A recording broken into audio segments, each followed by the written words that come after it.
Subaru's Forester is a fond favourite here in Australia. It established itself at the turn of the century on the back of the then wildly popular Impreza. People of a certain age remember the quick ones, some of which wore the fabled STI badge. This is the Forester TS. It wears a lot of STI badges, but it isn't called STI. That seems weird. The Forester TS is based on the Forester XT Premium, which means it's almost overloaded with stuff. The only thing missing is that car's massive sunroof, but it's got everything you'd need as long as you aren't too picky.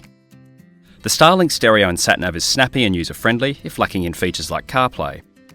The eyesight system is ambitious, but, as on other Foresters, way too panicky. Although its presence does mean there's active cruise and lane departure warning. But you don't care about that stuff, do you? You want to know about all the sporty stuff.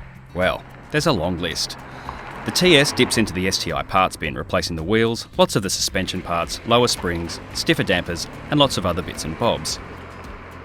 Inside gets a bit of angry red striping and some red buttons. So it's not really an STI, it hasn't got the extra power. In Japan, you actually get 207 kilowatts, which is about 20% more than this car. Of course, being a Forester, there's a lot of good things about it. You've got this amazing IMAX view out the front here. In fact, all the windows are massive.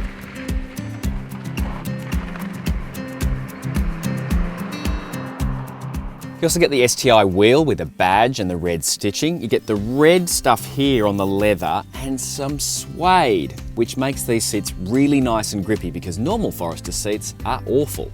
Let's go and have a look in the back.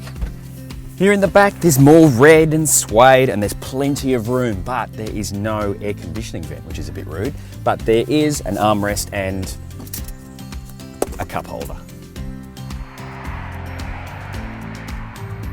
And the boot's massive.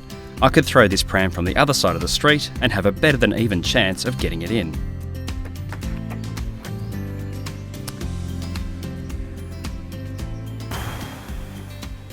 But what about the engine, I hear you cry? That's what it's all about, surely? No.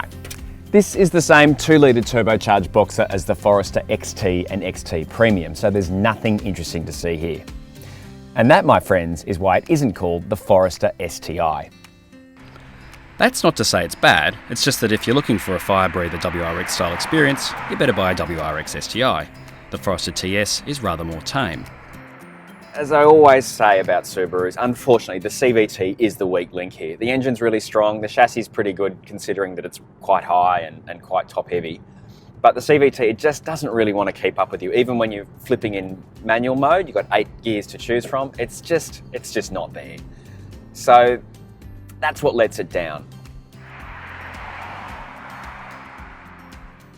The Forester TS has all the good bits of a Forester XT, except for the sunroof, but it's a much sportier drive. It isn't, however, a performance SUV. If you want one of those, you're gonna have to spend 80 grand. What it is though, is it's a really good family car. And if you're getting old like me, that's exactly what you're looking for. If you're not expecting fireworks, the Forester TS is a perfectly good, sporty SUV.